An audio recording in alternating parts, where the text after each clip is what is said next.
Joined here in the studio now by Nick Rushworth with a look at the French press. We're going to start with quite a nice front page today from Libération.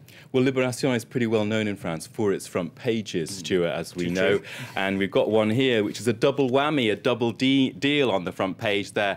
Neil Armstrong has died, as we know, and there, Le Rêve Américain, the American dream. And right below that, what have we got, Stuart? We've got Mitt Romney getting on board a plane, and that's, for the Libération, is the American horror show, L'Horreur Américain.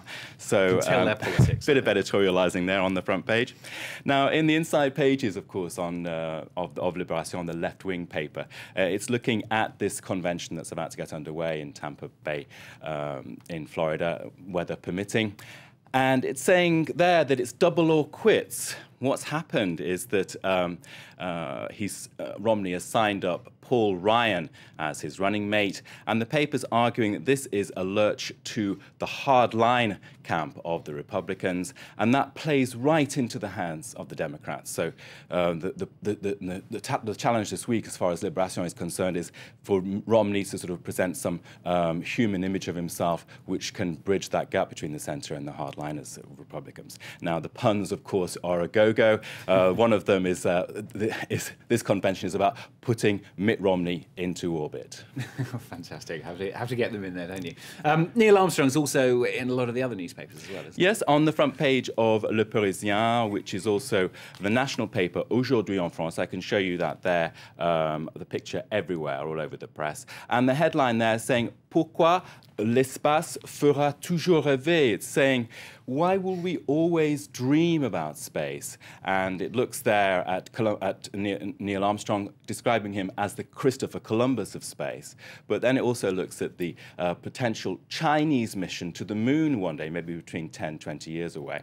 And also the cost of an eventual Mars mission. That would be $200 billion, Stuart, if we wanted to do that. So. A lot of money.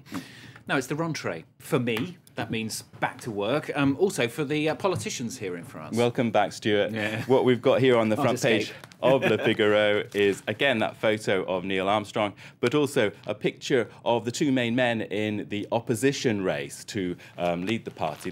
They are François Fillon, who's the former Prime Minister, and Jean-François Copé. Now, Copé is the current leader of the party. He announced that he would be running officially yesterday, Sunday.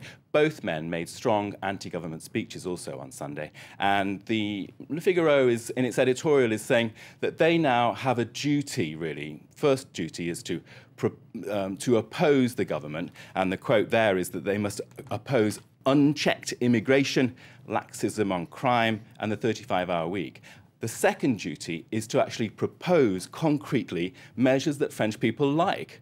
And this goes, basically, their message is you have to show some imagination. So pull your finger out, guys, is the message there in Le Figaro's editorial. What about the socialists? They've had their annual conference. That wrapped up. Jean-Marc Ayrault, on Sunday evening, was coming in for quite a lot of criticism. He's being attacked on all sides in French politics, also within his party, and he said, well, you know, my approach is right, this is the way we're doing it. But the criticism, it's strange to get a bit of criticism from Libération on this, because it's saying, well, actually, he's really clamped down on his ministers. He's not allowing them to speak at all to the press, and one minister has come out of line and said, well, we just feel like this no man's land for us. What do? We want to put our perspective on the policy areas we cover, and suddenly they can't. So he's cracking down on the kind of media spin angle of this government's tricky cocktail of measures that it has to push through. OK, Nick, thank you very much. Nick Rushworth for the French papers here on France 24. Do stay with us. More coming up, of course.